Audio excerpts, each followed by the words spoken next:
നമുക്കിന്ന് ഡിന്നർ എന്തൊക്കെയാണെന്ന് കണ്ടാലോ. ഷിഫ്റ്റ് കഴിഞ്ഞ് വന്നിട്ട് ഡിന്നർ കഴിക്കാൻ പോവുകയാണ്. അപ്പം ഞാൻ മോരുകറി ഉണ്ടാക്കിയിട്ടുണ്ട്. നല്ല മോര് കാച്ചിയതാണ്, തേങ്ങയൊന്നും ഇടാതെ നമ്മൾ കാച്ചത്തില്ലേ, അത് മോര് കാച്ചിയതുണ്ട്. പിന്നെ നമുക്കിത് ചിക്കൻ കറി കുറച്ചുണ്ട് കേട്ടോ. നമ്മൾ ഇന്നലെ ഉണ്ടാക്കിയതാണ്, അപ്പോൾ ഞാൻ കുറച്ചെടുത്ത് ചൂടാക്കുക ചെയ്ത ആവശ്യത്തിന്.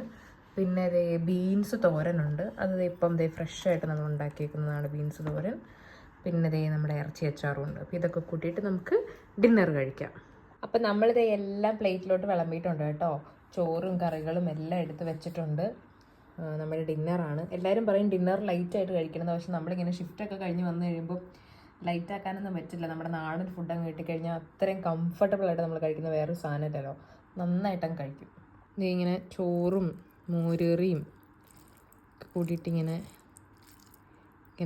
ഇളക്കി ഒരു വായി ഇങ്ങനെ എടുക്കുക. എന്നിട്ട് ഇച്ചിരി തോരൻ ഒഴിക്കുക. ഇടിപൊളിയല്ലേ തോരൻ. കൂടെ കുറച്ച് ഗ്രേവി, ചിക്കൻ്റെ ഒരു ചെറിയ പീസും കൂടെ എടുത്ത് വയ്ക്കുക. നമ്മുടെ ബീഫ് അച്ചാറാണ്, അതും ഒരു പീസ് എടുത്ത് വയ്ക്കുക. ഇത്ര നല്ല പോലെ അങ്ങോട്ട് ഇറക്കുക. മോരുകറിയും ചിക്കനൊക്കെ വിരുദ്ധാഹാരം എന്നൊക്കെ പറയൽ ഞാൻ കേട്ടിട്ടുണ്ട്. പക്ഷേ ഇതിൻ്റെ ഒരു ടേസ്റ്റ് ഒരു രക്ഷയില്ല മക്കളെ.